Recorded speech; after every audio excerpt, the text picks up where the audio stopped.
Hello everyone, स्वागत है आप सभी का आपके अपने यूट्यूब चैनल लक्ष्य मैथ क्लासेस में। आज हम एसएससी जीडी के लिए पत्राचार से रिलेटेड कुछ क्वेश्चन करेंगे।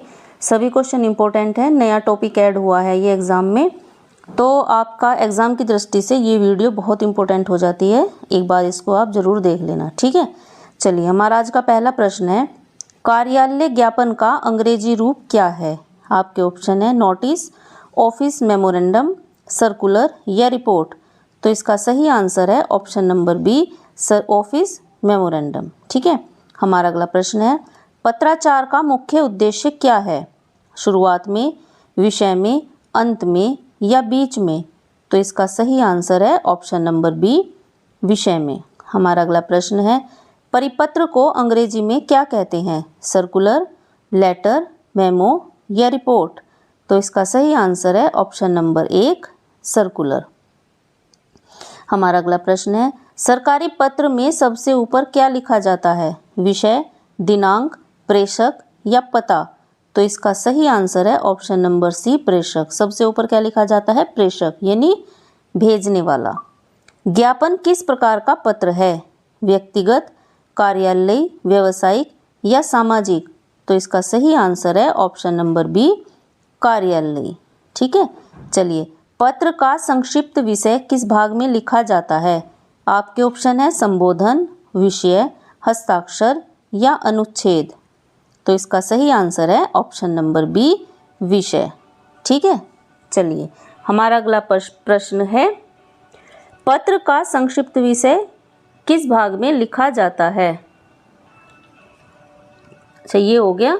चलिए, हमारा अगला प्रश्न है, कार्यालय पत्राचार में भाषा कैसी होनी चाहिए। आपके ऑप्शन है कठिन, अलंकारिक, सरल एवं स्पष्ट या भावुक। तो इसका सही आंसर है आपका ऑप्शन नंबर सी, सरल एवं स्पष्ट। चलिए, हमारा अगला प्रश्न है, अनुस्मारक का अर्थ क्या है। आपके ऑप्शन है निमंत्रण, स्मरण कराना, आदेश देना या धन्यवाद देना। तो इसका सही आंसर है ऑप्शन नंबर बी, स्मरण कराना। हमारा अगला प्रश्न है, प्रेषक कौन होता है। आपके ऑप्शन है पत्र पाने वाला, पत्र लिखने वाला, संदेशवाहक या अधिकारी। तो प्रेषक कौन होता है, पत्र लिखने वाला, ठीक है। चलिए, अगला प्रश्न है, पत्र पाने वाले को क्या कहते हैं। प्रापक, लेखक, अधिकारी या संपादक। तो इसका सही आंसर है ऑप्शन नंबर एक, प्रापक। पत्र पाने वाले को क्या कहेंगे, प्रापक, और पत्र लिखने वाले को क्या कहते हैं, प्रेषक, ठीक है। प्रेषक होता है जो पत्र लिखता है। चलिए, हमारा अगला प्रश्न है, कार्यालय आदेश का उद्देश्य क्या है। सूचना देना, आदेश जारी करना, निमंत्रण देना या धन्यवाद देना। तो इसका सही आंसर है ऑप्शन नंबर बी, आदेश जारी करना।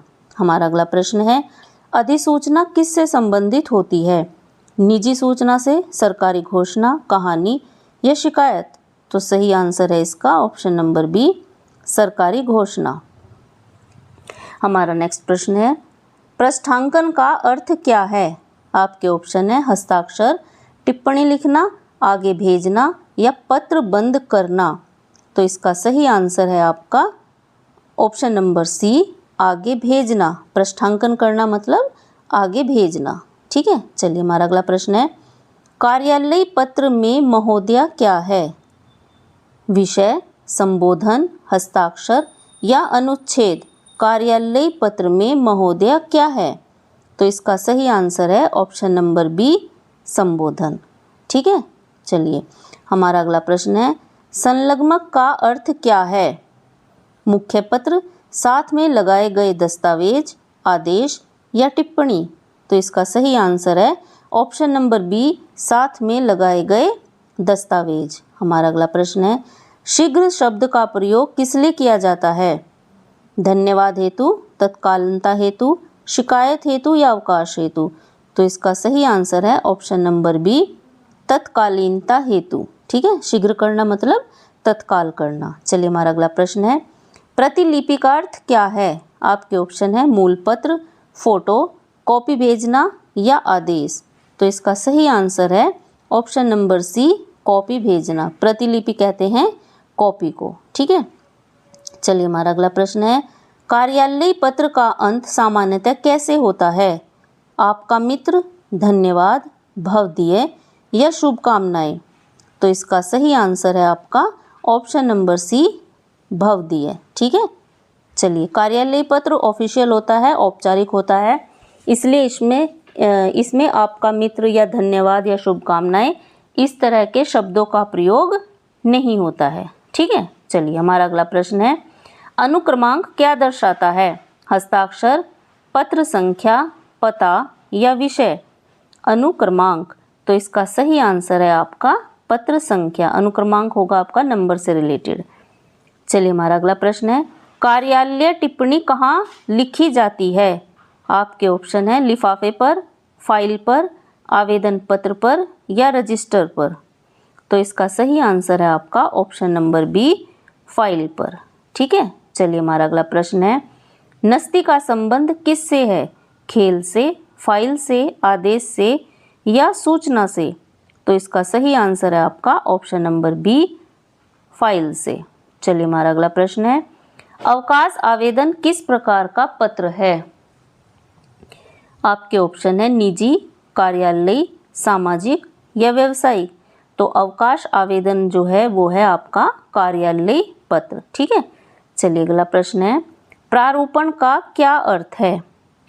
प्रारूपण का अर्थ है आपके ऑप्शन है अंतिम प्रति, मसौदा तैयार करना, टंकण या हस्ताक्षर। तो इसका सही आंसर है ऑप्शन नंबर बी, मसौदा तैयार करना। हमारा अगला प्रश्न है, कार्यालय पत्राचार में किसका विशेष ध्यान रखा जाता है? हास्य का, स्पष्टता का, कविता का या अलंकार का? तो इसका सही आंसर है ऑप्शन नंबर बी, स्पष्टता का, क्योंकि कार्यालय जो पत्राचार होता है वो क्या होता है, वो औपचारिक होते हैं। ठीक है, तो औपचारिक पत्र में इस तरीके के शब्दों की आवश्यकता नहीं होती, ना ही हास्य की, ना ही कविता की, ना ही अलंकार की। ठीक है, चलिए हमारा अगला प्रश्न है, तत्काल शब्द किसका संकेत देता है? सामान्य कार्य का, आवश्यक कार्य का, अवकाश का या बैठक का? तो तत्काल करता है अति आवश्यक कार्य का। ठीक है, तत्काल कार्य करना मतलब आवश्यक कार्य है, एकदम करना है।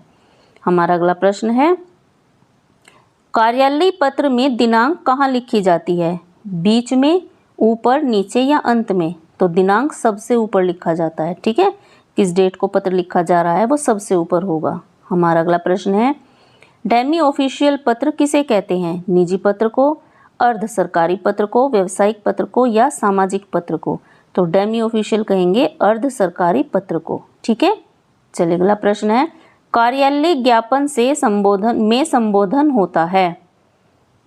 कार्यालय ज्ञापन में संबोधन होता है, नहीं होता है, कभी कभी होता है या आवश्यक होता है? तो कार्यालय ज्ञापन में संबोधन नहीं होता है। ठीक है, चलिए हमारा अगला प्रश्न है, कार्यालय आदेश में क्या होता है? सुझाव, आदेश, कहानी या शिकायत? तो कार्यालय आदेश में आदेश होता है। ठीक है, चलिए पत्रावली किसे कहते हैं? आदेश, पत्रों का संग्रह, सूचना या रिपोर्ट? तो पत्रावली कहेंगे हम पत्रों का संग्रह। हमारा अगला प्रश्न है, टिप्पणी का उद्देश्य क्या है? मनोरंजन, निर्णय हेतु विचार देना, कविता लिखना या विज्ञापन देना? तो इसका सही आंसर है ऑप्शन नंबर बी, निर्णय हेतु विचार देना। ठीक है, बोलते हैं ना कि इस पर आप भी अपनी टिप्पणी दो, तो वो होता है आपका निर्णय हेतु विचार देना। नोट शीट कहाँ प्रयोग होती है? स्कूल में, कार्यालय में, अस्पताल में या बाजार में? तो नोट शीट होती है आपकी कार्यालय में, जिस पर नोट लिखे जाते हैं। हमारा अगला प्रश्न है, अनुमोदन का अर्थ क्या है? विरोध, स्वीकृति, आदेश या शिकायत? तो अनुमोदन का अर्थ होता है स्वीकृति देना, मंजूरी देना। ठीक है, चलिए हमारा अगला प्रश्न है, विज्ञप्ति का संबंध किससे है? निजी सूचना से, सार्वजनिक सूचना से, अवकाश से या शिकायत से? तो विज्ञप्ति होती है सार्वजनिक सूचना। जब भी किसी न्यूज़पेपर में, अखबार में विज्ञप्ति छपती है तो वो होती है सार्वजनिक सूचना, यानी अखबार में है तो वो सभी के लिए है। ठीक है, अगर आपको क्वेश्चंस अच्छे लग रहे हों, वीडियो अच्छी लग रही हो तो प्लीज़ एक बार वीडियो को लाइक और चैनल को सब्सक्राइब जरूर करें इसी तरीके के और क्वेश्चन देखने के लिए। चलिए हमारा अगला प्रश्न है, कार्यालयी भाषा कैसी होनी चाहिए? कठिन, शुद्ध एवं स्पष्ट, भावुक या साहित्यिक? तो कार्यालयी भाषा एकदम कैसी होनी चाहिए? शुद्ध एवं स्पष्ट होनी चाहिए। ठीक है, कठिन, भावुक या साहित्यिक इसमें नहीं होगा। हमारा अगला प्रश्न है, स्मरण पत्र का उद्देश्य है आदेश देना, याद दिलाना, धन्यवाद देना या अवकाश देना? तो स्मरण से ही आपको हो जाएगा। स्मरण का मतलब होता है याद दिलाना। ठीक है, चलिए हमारा अगला प्रश्न है, प्रेषित शब्द का क्या अर्थ है?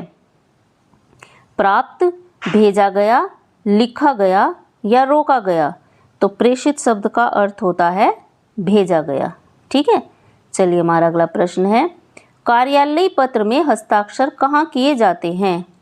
ऊपर, बीच में, अंत में या बाएं? तो जब कार्यालय पत्र में हस्ताक्षर किए जाते हैं तो वो सबसे लास्ट में यानी अंत में किए जाते हैं। ठीक है, चलिए, पत्रांक क्या है? हस्ताक्षर, पत्र संख्या, विषय या अनुच्छेद? तो पत्रांक क्या है? पत्र संख्या। पत्रांक का मतलब पत्र प्लस अंक, पत्र प्लस अंक मिलकर बन क्या है आपका पत्रांक। ठीक है, यानी पत्रों की संख्या, अंक मतलब संख्या, पत्रों की संख्या। ठीक है, चलिए, कार्यालय अधीक्षक क्या है? पदनाम, स्थान, विभाग या संस्था? तो इसका सही आंसर है आपका ऑप्शन नंबर 1, पदनाम। ठीक है, चलिए हमारा अगला प्रश्न है, सूचनार्थ शब्द का प्रयोग कब होता है? आदेश हेतु, जानकारी देने हेतु, शिकायत हेतु या धन्यवाद हेतु? तो इसका सही आंसर है ऑप्शन नंबर बी, जानकारी देने हेतु। सूचना मतलब जानकारी देना। अनुलग्न का दूसरा नाम क्या है? विषय, संलग्नक, आदेश या टिप्पणी? तो इसका सही आंसर है ऑप्शन नंबर बी, संलग्नक। हमारा अगला प्रश्न है, कार्यालयी पत्र में विषय पंक्ति क्यों लिखी जाती है? सुंदरता हेतु, मुख्य बात बताने हेतु, हस्ताक्षर हेतु या तारीख हेतु? तो जो मुख्य पंक्ति लिखी जाती है, जो विषय पंक्ति लिखी जाती है वो मुख्य बात बताने के लिए लिखी जाती है। ठीक है, जैसे पत्र में लिखते हैं ना, विषय, पहले विषय करेंगे और उसके सामने फिर हम पूरा पत्र लिखने से पहले ऊपर विषय और सामने उसके फिर विषय लिख देते हैं। तो वहीं से पता चल जाता है कि इस लेटर में क्या लिखा हुआ है। ठीक है, क्योंकि जो मुख्य बात है, जो मेन बात है, वो हम विषय के अंदर लिख देते हैं। ठीक है, तो विषय पंक्ति का क्या मतलब हो गया? मुख्य बात बताने हेतु। चलिए हमारा अगला प्रश्न है, मसौदा किसे कहते हैं? अंतिम प्रति को, प्रारंभिक रूप को, आदेश को या सूचना को? तो इसका सही आंसर है आपका ऑप्शन नंबर बी, प्रारंभिक रूप को। मसौदा तैयार करना मतलब उसका प्रारंभिक रूप यानी मोटा मोटा तैयार करना कि हमें उसके अंदर क्या बताना है। ठीक है, द्वारा शब्द का प्रयोग किसके लिए होता है? माध्यम बताने हेतु, आदेश हेतु, धन्यवाद हेतु या शिकायत हेतु? तो इसका सही आंसर है माध्यम बताने हेतु। हमारा अगला प्रश्न है, कार्यालयी पत्र में भाषा होनी चाहिए व्यंग्यात्मक, औपचारिक, हास्यपूर्ण या भावुक? तो इसका सही आंसर है ऑप्शन नंबर बी, औपचारिक। ठीक है, कार्यालयी पत्र कैसे होते हैं? औपचारिक होते हैं। ठीक है, उसमें व्यंग नहीं होगा, हास्य नहीं होगा, भावुकता नहीं होगी। ठीक है, चलिए हमारा अगला प्रश्न है, अनुभाग का अर्थ क्या है? विभाग का हिस्सा, आदेश, टिप्पणी या पत्र? तो इसका सही आंसर है ऑप्शन नंबर 1, विभाग का हिस्सा। प्रतिवेदन का अर्थ क्या है? रिपोर्ट, आदेश, सूचना या शिकायत? तो इसका सही आंसर है ऑप्शन नंबर 1, रिपोर्ट। हमारा अगला प्रश्न है, कार्यालयी पत्राचार का सबसे महत्वपूर्ण गुण क्या है? लंबाई, स्पष्टता, सजावट या कविता? तो इसका सही आंसर है ऑप्शन नंबर बी, स्पष्टता। ठीक है, जब भी आपका कार्यालय पत्राचार से आएगा तो उसमें सिर्फ स्पष्टता और शुद्धता आएगी। ठीक है, और किसी भी चीज़ की वहाँ कोई आवश्यकता नहीं है। आज का हमारा अंतिम प्रश्न है, भवदीय शब्द का प्रयोग कहाँ होता है? शुरुआत में, विषय में, अंत में या बीच में? तो जो भवदीय शब्द का प्रयोग होता है वो होता है अंत में। ठीक है, चलिए आशा करती हूँ आपको क्वेश्चंस अच्छे लगे होंगे, वीडियो अच्छी लगी होगी। अगर वीडियो आपको अच्छी लगी हो तो वीडियो को लाइक और चैनल को सब्सक्राइब ज़रूर करें। ठीक है, इसी तरीके की वीडियो देखने के लिए आप चैनल से जुड़े रहें और अपनी तैयारी करते रहिए। धन्यवाद।